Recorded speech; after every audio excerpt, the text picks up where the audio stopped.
you'll actually have your last game of the season at home. Can you just talk about going in and NSU will be in and what that means in Dover? Well, it'll be senior day, of course, the last home game here in Dover for the year. It means a lot. You really want to take care of home, and you want to put on a good show for the fans as well. But it's also big for our program. Norfolk State is one of the top teams in the conference right now, record standing, and they're going to be tough to beat. I'm gonna be honest with you. We got our work cut out for us, and I shared that with our football team yesterday. We're going to have to play consistent football with these guys. Everyone's going to have to prepare well this week, and I thought we had a good week of preparation last week. The one thing I can honestly say, coaches coach and players play. I wish I could have a couple plays where I could have got out there and caught some balls, but it doesn't work that way, or make some blocks. It doesn't work that way. So our players understand and that in order for us to get the good football team status, that we are, we got to step up and make plays and eliminate the penalties and eliminate the mental mistakes. And I really believe that at some point our focus may have got diverted in the game last week. I'm not taking anything away from Morgan. I think they have a fine football club and they're going to be very, very good.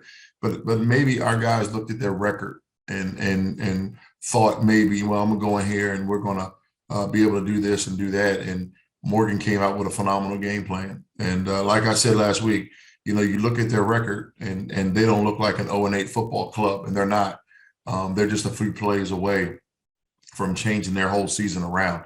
And they're very similar to us. You look back at our record, they're very similar to us. We've had opportunities where, we could have taken advantage of some things and we didn't. And so we're still learning. We're still young. We only got 5 seniors that are going to be part of senior day.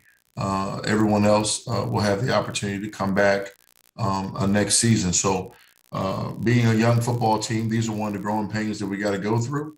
And I'll be glad when the growing pains are over, though. Coach, can you talk a little bit about the just the talent level of HBCU football and how competitive the Meac is? And there's a lot of good student athletes, and it's played at a high level. It's, I said this from day one. I think the Meac is evenly yoked.